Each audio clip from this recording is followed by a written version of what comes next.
નમસ્કાર દર્શક મિત્રો, વડોદરા ટુડે ન્યૂઝમાં આપનું સ્વાગત છે। ડેસર તાલુકાના નાહરા ગામમાં એક મહિલાના રહસ્યમય રીતે ગુમ થઈ જવાના બનાવે સમગ્ર વિસ્તારમાં ભારે ચકચાર મચાવી દીધી છે। પ્રાપ્ત વિગતો અનુસાર નાહરા ગામે રહેતા સપનાબેન પૃથ્વીસિંહ પરમાર નિત્યક્રમ મુજબ ગોમા નદી તરફ ગયા હતા, પરંતુ લાંબા સમય સુધી ઘરે પરત ન ફરતા પરિવારજનો ચિંતિત બન્યા હતા। મહિલા ઘરે ન પહોંચતા પરિવારજનોએ તાત્કાલિક શોધખોળ શરૂ કરી હતી।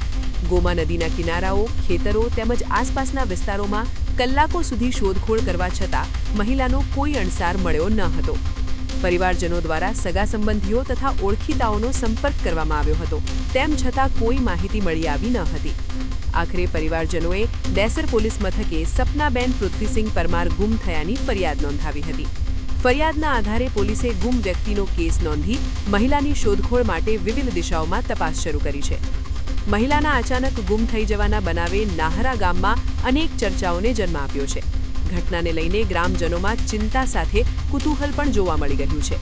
હાલ સમગ્ર વિસ્તારની નજર પોલીસ તપાસ પર મંડાયેલી છે અને મહિલાની ભાળ મળે તે માટે પરિવારજનો આતુરતાપૂર્વક રાહ જોઈ રહ્યા છે।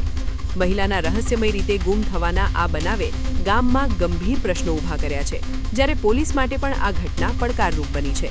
હવે તપાસમાં શું હકીકત સામે આવે છે તેના પર સૌની નજર મંડાયેલી છે। આવા જ તમામ લેટેસ્ટ અપડેટ માટે જોતા રહો વડોદરા ટુડે ન્યૂઝ। નવું વર્ષ એટલે કે વિક્રમ સંવત 2082ના શરૂઆતથી વડોદરા ટુડે ન્યૂઝ ચેનલના ગુજરાત રાજ્યના તમામ શહેરના, તાલુકા, જિલ્લાના દર્શક મિત્રોને ખાસ વિનંતી કે અમારા વડોદરા ટુડે ન્યૂઝના તમામ સમાચાર જોવા માટે હવે અમારા ફેસબુક, યુટ્યુબ, ઇન્સ્ટાગ્રામના પેજને લાઇક કરો, શેર કરો, સબસ્ક્રાઇબ કરો અને કોઈપણ સમાચાર અને જાહેરાત અને તમારા વિસ્તારમાં કોઈપણ જાતની ગેરકાયદેસર પ્રવૃત્તિઓ ચાલતી હોય અને ભ્રષ્ટાચારની પોલ ખોલવી હોય તો અમારા વોટ્સએપ નંબર 9687328624 અથવા તો 9687906224 પર સંપર્ક કરવા વિનંતી।